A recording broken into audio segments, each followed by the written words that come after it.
AOC and other progressives have a new goal: silence the free press. The Socialist wants Congress to rein in misinformation. Take a look.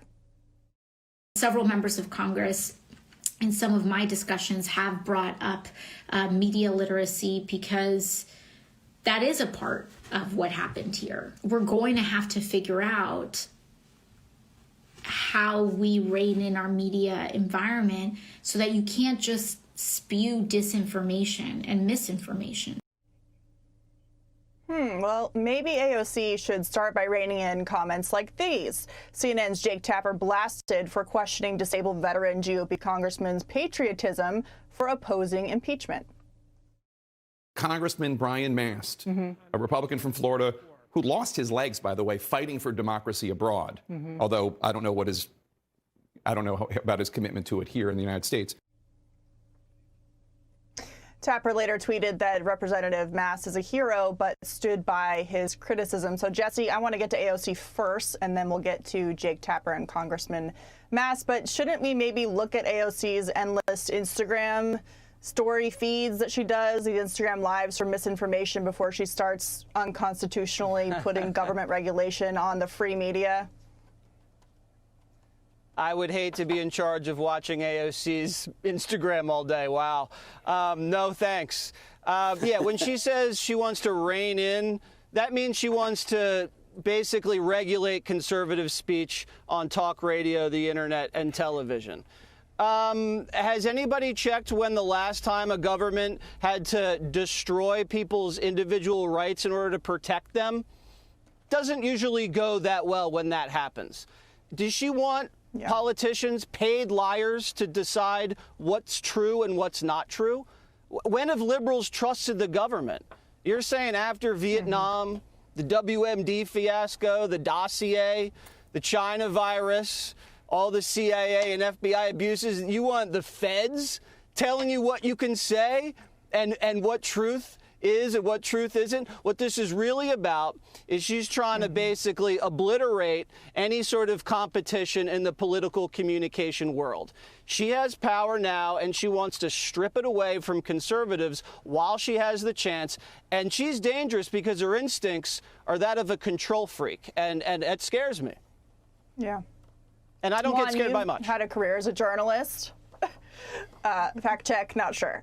Just kidding. Juan, you've had a long career as a journalist who believes in free speech. What do you think about AOC's comments? I'm a big believer in free speech.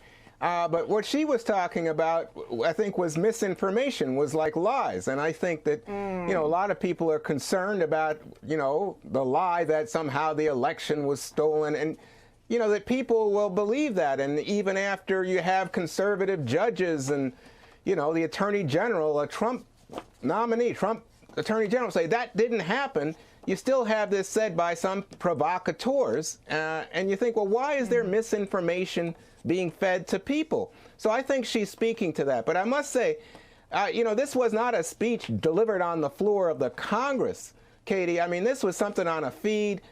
I think Republicans love AOC, but I got to tell you, she's not the leader of the House. She's not the leader of the Democrats in the House, the Senate. She's not the leader of the Biden administration. She's not in the Biden administration. So, I mean, okay, AOC is a fascinating figure, but she's not a powerful figure in that regard. She's a government official. Okay, I want to get to Congressman Mast. So we have this controversy, Pete, of Jake Tapper at CNN basically accusing him of sedition. Let's listen to Brian Mast respond, and then I'll get Pete to respond. I'm going to say to Mr. Tapper the same thing that half of America is saying right now. Hold me to a high standard. Don't hold me to a double standard. And me asking if any of these lawmakers that are about to vote have gone through any questioning, any hearings, have asked any questions of anybody, that's an appropriate question. And it speaks to the foundation of our democracy. It doesn't diminish it. Pete. Katie, yeah, Brian Mast took the high road on that. I mean, the larger question is, Who's the chooser? Who fact-checked the fact-checkers? Juan, would you like to live in a world where the entire media is controlled by conservatives, and ultimately, if someone makes an argument about socialism that it works, we say, no, it doesn't? There's always a gray zone to what's information or not misinformation, and when you look at who wants to choose, it's going to be people like Jake Tapper that want to be the choosers of what's right and what isn't right. That's not how the First Amendment works. The First Amendment is free speech to people to express their opinions, whether you like it or not, whether it makes you feel uncomfortable or not, and you engage with it and you defeat bad speech with better speech that makes more sense.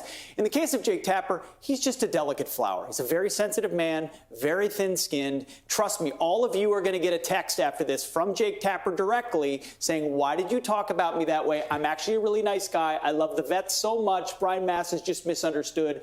I'm the good guy in this. So he's very delicate. Tread lightly with Jake. He doesn't like criticism. He loves the vets. But if they do anything he doesn't like politically because he's a partisan, well, then, they might be treasonous. Yeah. So, Dana, the First Amendment explicitly says Congress shall make no law against the freedom of the press. And yet here we are. Yeah. One of the things I like to point out is that the founding fathers, they're just so smart, so brilliant, and so forward-thinking, wise. I think many of them were only in their early 30s, and they put the freedom of the press in the First Amendment, first for a reason, freedom of speech, first for a reason. And that's principles that we have held for this 270 years or plus years. And we have to protect it. Every once in a while, when the Democrats feel like they're on the losing end of things, they come up with something like the fairness doctrine. That also is something that it doesn't work out well. I would say when it comes to AOC, the misinformation thing, partly, I don't know if that as much is about media, but about social media. So one of the things that does happen, and we saw this in the Social Dilemma documentary, is that, let's just say you might click on something about QAnon, and then all of a sudden you start getting all of that information into your feed. 70% of adults get their news from social media. Now, it could be coming from Fox News social media, fantastic choice, or wherever else they might get it. I think that's what she's talking about. No one's going to be able to regulate it, but we're going to be talking about this for a long time because technology has gotten so far ahead of where we were. So the best thing is, as Pete was saying, don't censor speech, but have more speech and more quality speech.